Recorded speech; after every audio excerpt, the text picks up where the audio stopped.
কৃষি ডিপ্লোমা অধ্যয়নরত প্রথম পর্বের শিক্ষার্থীবৃন্দ, প্রবিধান 22-এর যে গণিত, তো সেই গণিতের আমরা আবারও একটা যাত্রা শুরু করি। প্রথম চ্যাপ্টারের নাম নির্ণায়ক। তো চলো একে একে দেখি। নির্ণায়কের আমরা সংক্ষিপ্ত প্রশ্ন, অতি সংক্ষিপ্ত প্রশ্ন, রচনামূলক সবই পর্যায়ক্রমে আলোচনা করব। আশা করি তোমাদের খুবই উপকার হবে। এই ভিডিও দেখে দেখেই কিন্তু তোমরা প্র্যাকটিস করে গণিতে খুবই ভালো মার্কস, এমনকি A+ পেতে পারবে।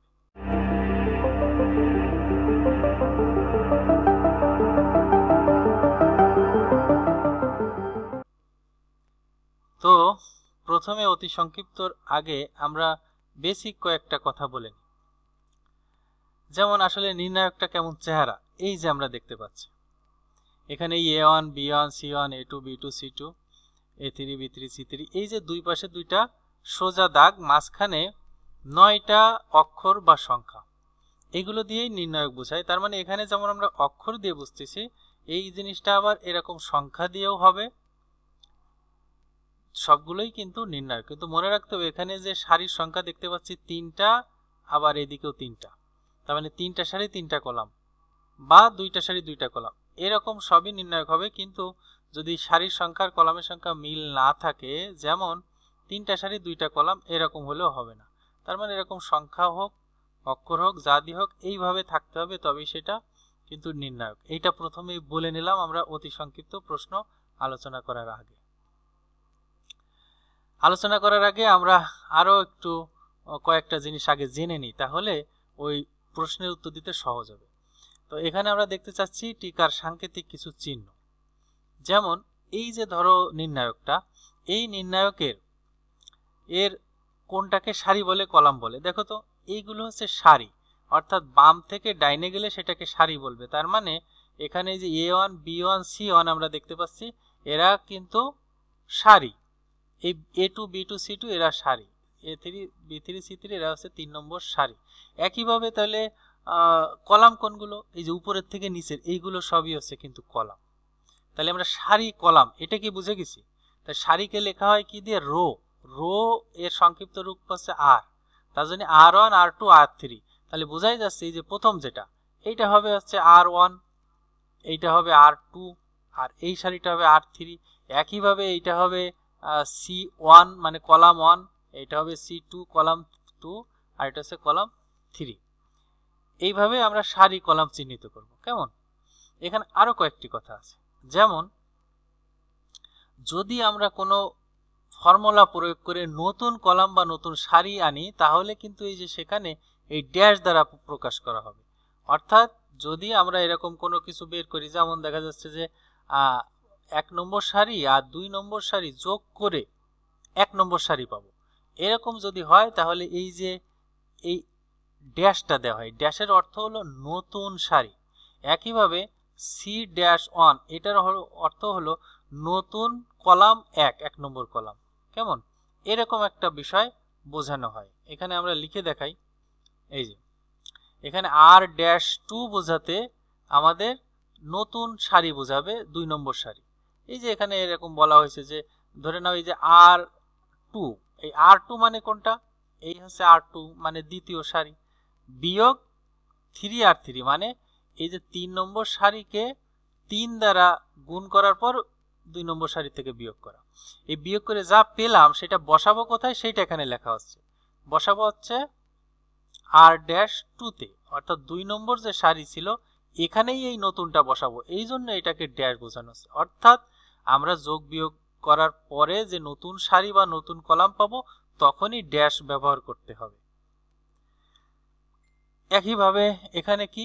এখানে দেখো 1 নম্বর সারি থেকে 2 নম্বর সারি বিয়োগ করে যা পাচ্ছি তাই বসাচ্ছি হচ্ছে 1 নম্বর সারিতে, এই জন্য এটাকে R1 ড্যাশ বলা হচ্ছে। কিন্তু এই জিনিসটা যদি 2 নম্বর সারিতে বসাতাম তাও কিন্তু করা যাবে, কোনো সমস্যা নেই।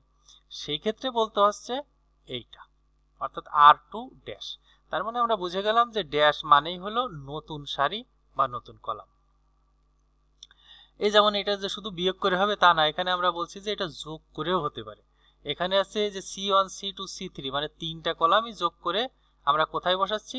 1 নম্বর কলামে বসাচ্ছি। একইভাবে আমরা যদি এরকম লিখতাম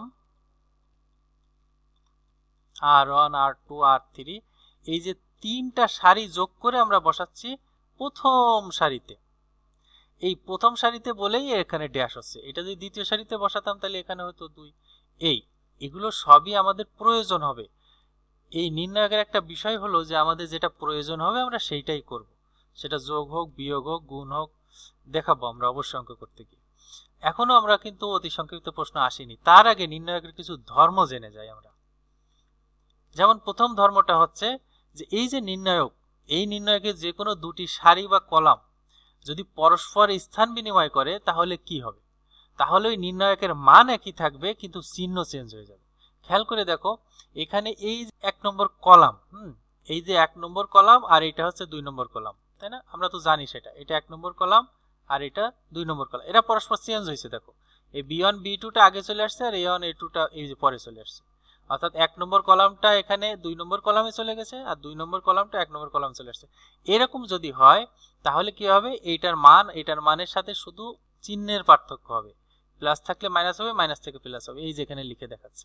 তাহলে এই একটা ধর্ম শিখে গেলাম আমরা, শুধুমাত্র দুইটার ভিতরে যদি চেঞ্জ হয় তাহলে সেইটার চিহ্ন চেঞ্জ হবে কিন্তু মান একই থাকবে। পরে আরেকটা ধর্ম দেখি আমরা। এখানে বলা হচ্ছে যে সারিগুলো যদি কলামে লেখো আর কলামগুলো যদি সারিতে লেখো তাহলে মানের কোনো পরিবর্তন হবে না, দুটোই একই। এখানে খেয়াল করে দেখো যে A1 A2 A3 এটা একটা কলামে ছিল, এইটাই দেখো ডান পাশে সারিতে চলে গেছে, কোনো সমস্যা নেই, এর মান একই হবে। তারপরে রয়েছে যে কোনো দুটি সারি যদি কলাম অভিন্ন হয় মানে একই হয়। খেয়াল করে দেখো তো এখানে এই যে 2 নম্বর কলাম আর 3 নম্বর কলাম দেখো একদম সেম। এরকম যদি কোনো কলাম বা কোনো দুইটা সারি একই হয় তার মান হবে তখন 0। আমরা পরের ধর্মতে চলে যাই। এই পরের ধর্মে বলা আছে দেখো, যদি একটি কলামের বা একটি সারির প্রত্যেকটি উপাদান একটি সংখ্যা দ্বারা গুণ করলে উক্ত নির্ণায়কটিও ওই সংখ্যা দ্বারা গুণ করা হবে। তার মানে হলো যে এই যেটা ছিল এইটার সাথে খেয়াল করে দেখো, এই যে প্রথম যে সারি ছিল এই সারির সাথে কে দিয়ে গুণ করা। তা বলা হচ্ছে যে এই সারির সাথে যেহেতু কে দিয়ে গুণ করা, তার অর্থ হলো এখানে যে নির্ণায়ক ছিল তাকে কে দিয়ে গুণ করা বোঝাবে। অর্থাৎ এর ভিতরে যেহেতু সবার ভিতরে কে আছে না, তার মানে এই ডি ড্যাশটা হবে এই যে আগে যে ডি ছিল অর্থাৎ নির্ণায়ক ছিল তাকে কে দিয়ে গুণ করার শামিল। এখন বলা হচ্ছে যে কোনো একটা সারি আরেকটা সারি যদি সমানুপাতিক হয় তাহলেও এর মান 0 হবে। কেন? তার কারণ হচ্ছে খেয়াল করে দেখো, এই জিনিসটা এই এর হচ্ছে সমানুপাতিক। কেন? কারণ এখানে B1 B2 ছিল আর এর সাথে শুধুমাত্র কে দিয়ে গুণ, তা সমানুপাতিক হলে তো তাই বোঝায়, এটা তো আমরা জানি। যেমন 2 একে 3 দিয়ে গুণ করলে কি হয়? 6। তাহলে খেয়াল করে দেখো 2 এর সাথে 6 কিন্তু সমানুপাতিক, অর্থাৎ ওই 3 দিয়ে গুণ। তো ওই রকম এখানে কে দিয়ে গুণ, তার মানে এখান থেকে কেটা যদি আমরা কমন নিই তাহলে থেকে যায় দেখো এইটা আর এইটা একই হয়ে যাচ্ছে তখন। তো এই জন্য এই সমানুপাতিক হইলেও সেক্ষেত্রে নির্ণায়কের মান 0 হবে। এরপরে চলে আসো যে কোনো একটি সারি বা একটি কলামের উপাদানগুলোকে ওই সংখ্যা দ্বারা গুণ করে অপর একটি সারি বা কলামের সাথে যদি উপাদানের সাথে যোগ করা হয় তাহলে যোগ বিয়োগ করলে নির্ণায়কের মান অপরিবর্তিত থাকবে। আসলে এইটাই কিন্তু ওই যে আমরা প্রথমে দেখালাম, এইটা করেই কিন্তু ওই যে R-1 C-1 পেয়েছিলাম।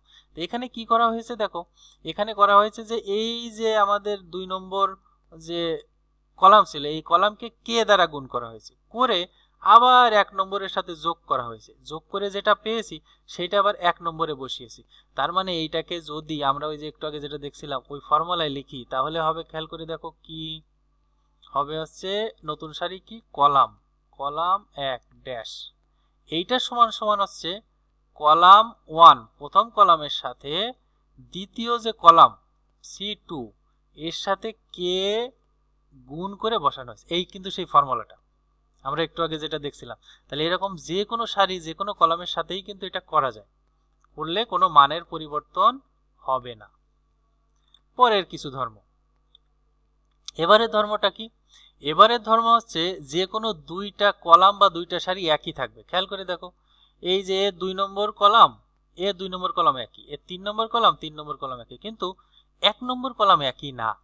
এই অবস্থায় যদি এই দুটোকে যোগ করা হয় তাহলে এই যে বাকি যে দুটো কলাম ওইটা ঠিক থাকবে, শুধু যারা আলাদা ছিল তারা যোগ করে বসাই দিলে হয়ে যাবে। দেখো খেয়াল করে এখানে এই যে A1 এর সাথে C3 যোগ করে প্রথমে বসিয়েছে, ঠিক একইভাবে পরের দুটোও কিন্তু তাই। এরপরে কি রয়েছে, এরপরেরটা হচ্ছে ঠিক একটু আগে যেটা দেখছি তার উল্টা। এখানে বলছে দুইটা কলাম যদি ঠিক থাকে আর প্রথম কলামটা যোগ দিয়ে লেখা হয়, দুটি উপাদানের যোগ করে লেখা হয়, তাহলে এইটাকে দুইটা আলাদা আলাদা নির্ণায়কে ভেঙে দেওয়া যাবে। ঠিক এইটা আর এইটা দেখো পরস্পর বিপরীত, একই ধরনের কিন্তু বিপরীত। এখানে কি বলা হচ্ছে, যে কোনো একটি সারি বা একটি কলামের সবগুলো উপাদান যদি শূন্য হয় তাহলে নির্ণায়কের মান শূন্য হবে। এটা খুবই স্বাভাবিক। এরপরে ধর্মটা দেখবো যেটা, সেইটা নিয়েই কিন্তু আসলে আমাদের অনেক কাজ বলতে কি এর মাধ্যমে নির্ণায়কের মান বের করতে হয়। সেটা হচ্ছে কি, এই যে কোনো একটা সারি বা কলামের প্রত্যেকটা উপাদানের সাথে তার সহগুণক গুণ করতে হবে। অর্থাৎ A1 এর সাথে তার যে সহগুণকটা একটু পরে আমরা শিখবো। সহগুণক হচ্ছে কি, এই যে A1 ও যে সারি আছে যে কলাম আছে বাদ দিয়ে যা থাকে এটাই কিন্তু হচ্ছে এর সহগুণক। তার মানে A1 এর সহগুণককে আমরা বড় হাতের A1 বলছি। এইটা মানে হচ্ছে খেয়াল করে দেখো, ছোট হাতের A1 যে সারি আর যে কলামে ছিল এটা বাদে যা থাকবে, বাদে কি থাকে দেখো তো, B2 C2 B3 আর C3 এইটা। তাহলে বড় হাতের A1 মানে হচ্ছে ছোট হাতের A1 এর যে সহগুণক সেইটা। সহগুণকের ক্ষেত্রে একটা চিহ্ন বসে, সেটাও আমরা একটু পরেই শিখে যাব, কোনো সমস্যা নেই। তো যাই হোক, তাহলে বলা হচ্ছে যে কোনো উপাদান আর তার সহগুণক গুণ করে করে যদি আমরা যোগ করি তাহলে যা পাওয়া যাবে সেইটাই হচ্ছে এই নির্ণায়কের মান। খেয়াল করে দেখো, এর সহগুণক হচ্ছে এইটা, একটু আগে দেখলাম, তাহলে এর সাথে এটা গুণ করব। তারপরে B1 তার সহগুণক, তা আমি বলেছিলাম যে যার সহগুণক বের করব তার সারি কলাম বাদ দিয়ে দিতে হবে। তার সারি কলাম বাদ দিয়ে দিলে কি থাকে, এই দেখো A2 A3 এই এখানে যে চিহ্নটা আসছে বলছিলাম যে একটা চিহ্ন লাগবে, সেই চিহ্নটা পাওয়ার ফর্মুলাটা হলো -1 এর পাওয়ার সারির সংখ্যা প্লাস কলাম সংখ্যা। তা খেয়াল করে দেখো, এই B1 আছে 2 নম্বর কলামে আর 1 নম্বর সারিতে, 1 নম্বর সারি যোগ 3 নম্বর কলাম, এই 2 নম্বর কলাম, তাহলে কত হয় 1 আর 2 যোগ করলে হচ্ছে 3। তার মানে হলো -1 এর পাওয়ার 3 মানে কিউব, এটার মান হচ্ছে মাইনাস। এই কারণের জন্যই এখানে দেখো মাইনাস আসছে। কেমন, তাহলে আমরা B1 এরটা পেয়ে গেছি। এবার C1, এই C1 মানে কি, এর সারি কলাম বাদ দিয়ে দাও, থাকে দেখো এইটা। এখন এর চিহ্নটা কি হবে, যে একটু আগে বলছিলাম চিহ্নর হিসাবটা হচ্ছে এরকম, -1 এর পাওয়ার কত নম্বর সারিতে আছে, 1 নম্বর সারি, কত নম্বর কলামে আছে, 3 নম্বর কলামে আছে, তাহলে এখানে থাকে দেখো -1 এর পাওয়ার 4, তার মানে এটা প্লাস হয়ে যাচ্ছে কিন্তু, এই জন্য এখানে দেখো প্লাস। তো এই পদ্ধতিতেই কিন্তু নির্ণায়কের মান বের করতে হয়, একে বলে হয় বিস্তৃতি করে বিন্যাস, বিস্তৃতি করে মান নির্ণয়, বিস্তৃতি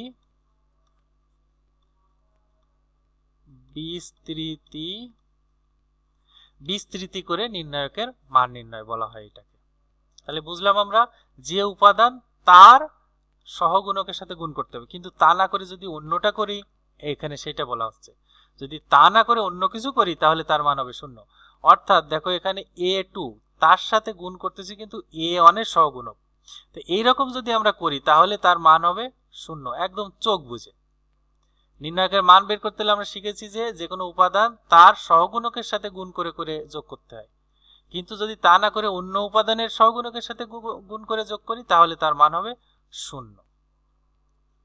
আমরা নির্ণায়কের কয়েকটা ধর্ম শিখলাম, এটা আমরা অঙ্ক করার সময় কিন্তু কাজে লাগাবো। তো এখন চলে আসি আমরা সেই সংক্ষিপ্ত প্রশ্নে, অতি সংক্ষিপ্ত প্রশ্ন। প্রথম প্রশ্ন, নির্ণায়ক কাকে বলে? এটা যদি আমরা বলি তাহলে নির্ণায়ক কাকে বলে বলতে গেলে আমাদের বলতে হবে দুইটা সোজা দাগের ভিতরে এই যে সংখ্যার বিন্যাস, এইটাকেই বলা হয় নির্ণায়ক। দেখো কত সুন্দর, এটা কিন্তু পরীক্ষায় আসছে প্রশ্নটা। দেখো কতগুলো রাশি বা পদকে যদি দুইটা খাড়া রেখা বন্ধনের মাধ্যমে সমান সংখ্যক কলাম এবং সারি, আমি আগেই বলেছি যে সারি এবং কলাম সংখ্যা সমান হতে হবে, অর্থাৎ 3টা বা 3টা, 2টা বা 2টা, এরকম হতে হবে। এই যে বিন্যাসটা পাওয়া যাবে তাকেই বলবে নির্ণায়ক।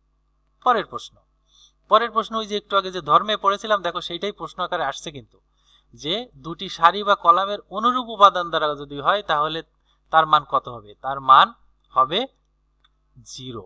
এই যে কেন 0 হবে, কারণ খেয়াল করে দেখো এখানে আমরা দেখতে পাচ্ছি 2 3 1 একটা কলাম আছে, এখানে আছে 8 12 4। খেয়াল করে দেখো 8 12 4, এখান থেকে যদি 4 কমান নাও তাহলে এখানে কি থাকে, এখানে 2 থাকে, এখানে 3 থাকে, এখানে দেখো 1 থাকে। তার মানে খেয়াল করে দেখো তো প্রথম কলামের সাথে মিলে যাচ্ছে না। তাই আমরা জানি যে দুটো কলাম পরস্পর মিলে গেলে বা দুটো সারি মিলে গেলে তার মান শূন্য হবে। তাহলে সমানুপাতিক হলেও যে শূন্য হয় তার কারণ কিন্তু ওইটা যে কমান নিলে মিলে যাচ্ছে। পরের প্রশ্ন, দুটো বা সারি বা দুটো কলাম একই হয়ে গেলে কি হবে, এটা আসলে আগে দিলে ভালো হতো, তাই না? তো যাই হোক, এই যে একই দিলে দেখো এখানে এই যে দুটো কলাম একই হয়ে গেছে, তাহলে এর মান হবে 0। সুন্দর, কিন্তু এগুলো পরীক্ষায় আসবে কিন্তু 2 নম্বর একেবারে লিখে দিলেই। এর পরেরটা বলেছে দুটো সারি বা কলাম পাশাপাশি পরিবর্তিত, এটাও কিন্তু আমরা নির্ণায়কের ধর্মের ভিতরে পড়েছি। তার মানে নির্ণায়কের ধর্ম থেকেই কিন্তু এই প্রশ্নগুলো আসছে। এখানে কি হবে বলেছিলাম, মান ঠিক থাকবে কিন্তু চিহ্ন চেঞ্জ হয়ে যাবে বলছিলাম না। পরের প্রশ্ন, অনুরাশি সহগুণক কাকে বলে? এইটা যে কতবার আসছে তার ঠিক ঠিকানা নাই। আর অনুরাশি আমি কিন্তু শিখিয়েছি। অনুরাশি কি জিনিস, ওই যে বলছিলাম যে ওর উপাদান সারি আর কলাম বাদ দিয়ে যেগুলো থাকবে সেইগুলো মিলে হচ্ছে ওর অনুরাশি। আর সহগুণক মানে কি, সহগুণক মানে এই যে বিস্তৃতি করলাম আমরা, দেখলাম না, তো বিস্তৃতি করতে গিয়ে ওই উপাদানের যে সহগ তাকেই বলবে সহগুণক।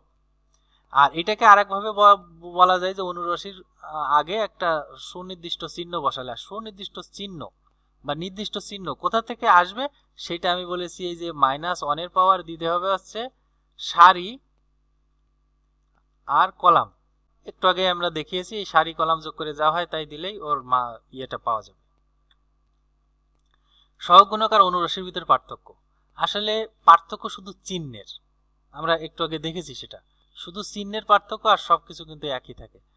সহগুণক আর অনুরাশির শুধু চিহ্নের পার্থক্য, আর কিছু নাই। অনুরাশি ছিল হচ্ছে ওই যে ওর সারি কলাম বাদ দিয়ে যা থাকবে তাই, আর ওর আগে সঠিক চিহ্ন বসালেই তাকে বলবে সহগুণক, অথবা নির্ণায়কের বিস্তৃতি করলে প্রত্যেক উপাদানের সাথে যা থাকে তাকে বলে সহগুণক।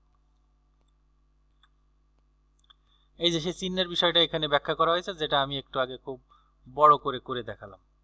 আমরা অতি সংক্ষিপ্ত একটা প্রশ্ন দেখতে পাচ্ছি, এর মান কত বের করতে হবে, তাই না? তা আমরা আগে বলেছিলাম মান দুই ভাবে বের করা যায়, একটা হচ্ছে বিস্তৃতি করে আর একটা হচ্ছে বিস্তৃতি না করে। এই অঙ্কটা আমরা বিস্তৃতি না করেই করতে পারবো। কিভাবে দেখো, এখানে খেয়াল করে দেখো, এই যে 6 8 10 ছিল, তাই না? এর থেকে যদি 2 কমান নিয়ে যে 2 কমান নিয়ে নিলেই এটা কার সাথে মিলে যাচ্ছে দেখো তো, প্রথম কলামের সাথে মিলে যাচ্ছে। এই যে এটা এখন কিন্তু প্রথম কলামের সাথে মিলে গেছে। আর আমরা জানি দুইটা কলাম যদি মিলে যায় অর্থাৎ সমান হয়ে যায়, C1 আর C2 ধরো সমান, তাহলে তার মান কি হবে, 0 হবে। এই জন্য 0কে 2 দিয়ে গুণ করলেই 0। তাহলে এটা কিন্তু বিস্তৃতি করে করা লাগলো না। এই প্রশ্নটাও প্রচুর আসে যে অনুরাশি সহগুণক বের করো। তাহলে এখানে এই যে 2 আছে, এর অনুরাশি বের করতে বলছে আর সহগুণক বের করতে বলছে।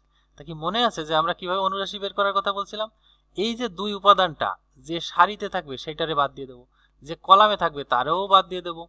তাহলে যা থাকে কি থেকে যায়, এখানে 3 7 4 আর 9, এইটাই হবে এর অনুরাশি। দেখো এই তো এই অনুরাশির জন্য আমরা এই যে এখানে একটা কিন্তু খুব সুন্দর করে একে দেখাচ্ছি অনুরাশি কিভাবে হবে, যে যার অনুরাশি হোক তার সারি কলাম দেখো বাদ যাচ্ছে। ইভেন মাঝখানের এই দেখে এই অক্ষরটার অনুরাশি কিভাবে বের করছি, ওরও দেখো যে সারিতে আছে যে কলাম আছে বাদ দিয়ে যা থাকে সেইটাই হবে ওর অনুরাশি। আর সহগুণক কি হবে, শুধু চিহ্ন দিতে হবে। এই যে এই 2 এর অনুরাশি এই সহগুণক বের করতে গেলে দেখো মাইনাস চলে আসছে। এই মাইনাস কেন হবে সেটা কিন্তু আমরা আগেই শিখেছি, ওই -1 দিয়ে বের করতে হয় ওইটা। এই যে সহগুণক মানে -1 এর পাওয়ার m + n, মানে হচ্ছে সারি প্লাস কলাম, তাই না? সেটা এখানে m আর n দিয়ে বুঝিয়েছে, আবার একটু আগে দেখলাম r আর c, কোনো সমস্যা নেই। আর c বলা হয় হচ্ছে r মানে রো তাই, আর c মানে কলাম, আবার m n দিয়েও বললে কোনো সমস্যা নেই। তাহলে সহগুণক অনুরাশি পার্থক্য এখানে দেখো, এই অনুরাশির সাথে শুধু একটা চিহ্ন কি হবে সেটা বসালেই কিন্তু সহগুণক পাচ্ছি। তো তোমাদের বাড়ির কাজ, মানে যেহেতু শিখলে অনেকগুলো, এখন এইগুলো অন্তত তোমরা করবা। শুধু তাই না, আরো কিন্তু বইতে অঙ্ক আছে। অঙ্ক শেখার উদ্দেশ্য হচ্ছে যে এটা দেখে দেখে আরো অনেকগুলো অঙ্ক যাতে করতে পারো। এখানে এই যে এখানে এই 3, এই 3 অনুরাশি আর সহগুণক পরীক্ষায় আসছে, আরো আসবে, কোনো সমস্যা? এর অনুরাশি সহগুণক বের করতে পারবা না? এই যে যে সারি কলাম আছে বাদ দিয়ে যা থাকে সেটা অনুরাশি। আর চিহ্ন বসাতে হবে, বসালেই হবে সহগুণক। আর চিহ্ন কিভাবে বসাতে হয়, -1 এর পাওয়ার কত নম্বর সারিতে আছে, কত নম্বর কলামে আছে, ধরো 3, 3 আছে কত নম্বর সারিতে, 3 নম্বর সারিতে আছে। কলাম কত নম্বর কলাম, 1 নম্বর কলাম। তাহলে 3 আর 1 4। আর তাহলে -1 এর পাওয়ার 4 দিলে কি হয়, +1ই তো হয়। তার মানে ওর চিহ্ন প্লাসই থেকে যাবে। এইভাবে করে অঙ্কটা করতে হবে। তাই এটা বাসায় করবা, এরকম যত অঙ্ক আছে করে ফেলবা। কেমন, এখানে এই অঙ্কটা আছে, এটাও তো একই, কোনো সমস্যা নেই, পারবা আশা করি। তো আরেকটা অঙ্ক অতি সংক্ষিপ্ত আসছে, এই যে এর মান কত। তো এখানে আমরা দেখো ওই যে একটু আগে শিখেছিলাম যে কিভাবে কোনো নির্ণায়কের মান বের করতে হয়। ওর প্রত্যেকটা উপাদানের তার সহগুণক দিয়ে গুণ করতে হয়। তাহলে এর উপাদানগুলো যদি আমরা নিই, এই যেমন 0, 0, 1, তাহলে 0-র সাথে এর সহগুণক গুণ করলে কি হবে, 0ই পাবা। আবার 0, একে সহগুণক দিয়ে গুণ করলে কি পাবা, আবারও 0 পাবা। এবার 1, এই 1কে সহগুণক দিয়ে গুণ করতে হবে, তার মানে এই 1 এর সহগুণক আছে এইটুকু। তার মানে এই 0-র গুলো আর লেখা লাগছে না আমাদের। তাহলে এটা সমান সমান আমরা কি লিখতে পারি, শুধু 1-এরটা লিখবো। এখানে 1 লিখিনি, কিন্তু তোমরা লিখবা, এখানে 1 লিখতে হয়, তাহলে আর ভুল যায় না। কারণ এই 1-এর জায়গায় যদি 5 থাকতো তাহলে কি করতে, তাহলে অবশ্যই এখানে কিন্তু 5 লিখতে হতো। এই জন্যই তোমরা এখানে 1 লিখবা। এই 1 তার সহগুণক, বুঝতেই পারছো, এই অংশটা হবে তার সহগুণক। আমরা এতক্ষণ ধরে তো শিখলাম, ওর সারি আর কলাম বাদ দিয়ে যা থাকে তাই হচ্ছে সহগুণক। এরপরে লাইনে মান বের করার সময় কি করতে হয়, যে কোনাকুনি গুণ করতে হয়। এই কোনাকুনি, এই কোনাকুনি গুণ করে বিয়োগ করতে হয় হচ্ছে এই কোনাকুনি গুণ করে, তাহলে এর মান বের হয়ে যাবে। এই যে 1-এর সাথে এটা গুণ করলে b + c, -1-এর সাথে এটা গুণ করলে a + b। এটা কাটাকাটি করে দেখো কত হয়, এখানে কেটে যাচ্ছে b, c - এটাই কিন্তু অ্যান্সার। তার মানে কিন্তু নির্ণায়কের মান বের করা সহজ। এই অঙ্কটা আমরা একটু দেখি। এখানে যে চিহ্ন দেখতে পাচ্ছ ডাব্লুর মতো, এটা আসলে ডাব্লু না, এটাকে বলা হয় হচ্ছে ওমেগা।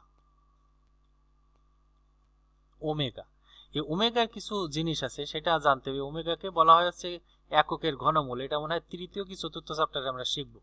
তারপরেও আমরা বলি এই ওমেগার কিছু ধর্মগুলো কি, যেমন 1 + ওমেগা + ওমেগা স্কয়ার এর মান হবে 0। তারপরে যেমন ধরো ওমেগা কিউব এর মান হবে হচ্ছে 1।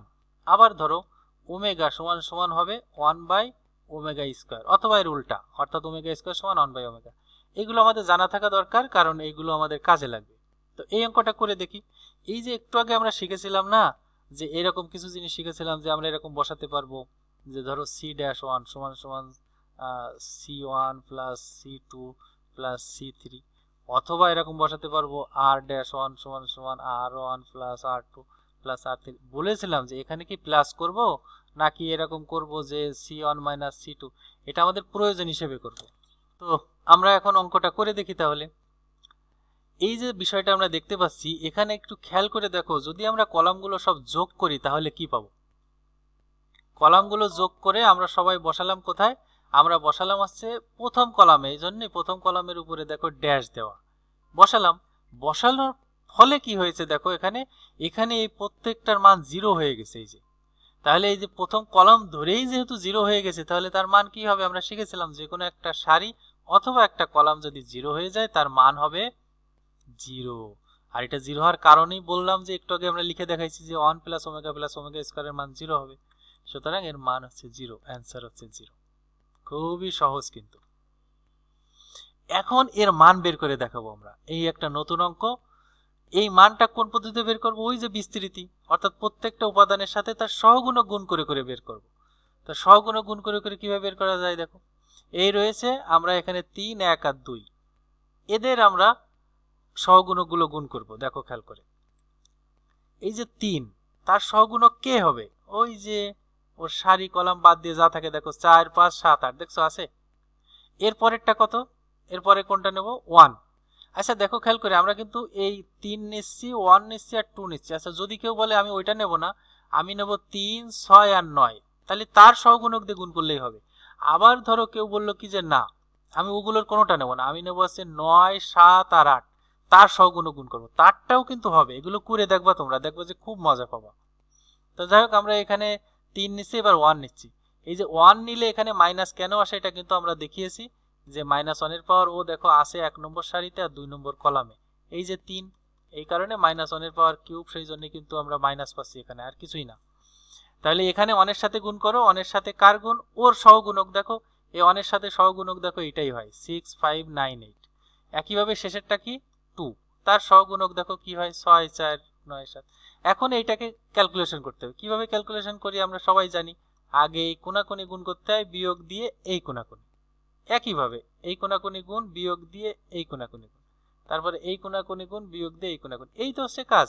দেখো এই যে 4×8 = 32 মাইনাস 5×7 = 35, এই যে 6×8 = 48 মাইনাস 5×9 = 45, এইভাবে করে কিন্তু মান বের করতে হয়। তাহলে এখন এইটুকু যোগ বিয়োগ করে দিলেই যা হবে সেটাই অ্যান্সার। এখানে আমরা 0 অ্যান্সার পাচ্ছি। কেমন? তাহলে এই যেভাবে আমরা এই নির্ণায়কের মানটা বের করলাম, একেই বলা হয় কিন্তু সেই বিস্তৃতি করে বিন্যাস। আমি আবারও এটা মনে করাই দিয়ে যাচ্ছি, হ্যাঁ, এটাকে বলা হয় বিস্তৃতি করে বিন্যাস। আর ওই যে আমরা এইভাবে কিছু কিছু কাজ করি না, যে R1 R2, এটা বলা হয় বিস্তৃতি না করে বিন্যাস। কেমন? এর দেখো বিকল্প পদ্ধতিতে মান বের করার আরেকটা পদ্ধতি আমরা দেখাচ্ছি, ওই যে বিস্তৃতি না করে। কি রকম, কি কাজটা করছি এখানে? এখানে কাজটা করছি যে এই যে এখানে যেটা ছিল, এটা ছিল 1 নম্বর সারি, এইটা ছিল 2 নম্বর সারি। এই 2 নম্বর সারির থেকে 1 নম্বর সারি আমরা বিয়োগ করছি। তাহলে কি হয়, 6 এর থেকে 3 গেলে 3, 4 এর থেকে 1 গেলে 3, 5 এর থেকে 2 গেলে 3। তার মানে আমরা প্রথম সারি পেয়ে গেলাম হচ্ছে সবগুলো 3। ফর্মুলা কি? এই যে আমরা আগেই শিখেছি, এইভাবে ফর্মুলা আমরা বসাইতে পারবো। তারপরেরটাও দেখো একই, মানে একইভাবে করলে মানে আমাদের সুবিধা যেটাতে হয়, তাই না? এই যে 3 নম্বর সারির থেকে 2 নম্বর সারি বিয়োগ করে যদি 2 নম্বরে বসাই, দেখো তাহলে কি হয়, এখানেও দেখো 9 এর থেকে 6 বিয়োগ 3, 7 এর থেকে 4 বিয়োগ 3, 8 এর থেকে, এটাও কিন্তু 3 3 হয়ে গেছে। এখন তোমরাই বলো তো, এই যে দুইটা সারি যদি একই হয়ে যায় তাহলে তার মান কি হবে? অবশ্যই তার মান হবে 0।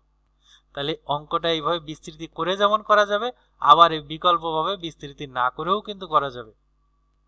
সুন্দর না? একটু প্র্যাকটিস করলেই দেখবা যে পানির মতো সহজ লাগে। এখানে কিছু কিছু বাড়ির কাজ তোমাদের দিয়ে রাখলাম, এইগুলো ছাড়াও বইতে অনেক অঙ্ক আছে, সেগুলোর থেকেও কিন্তু তোমাদের অঙ্ক করতে হবে।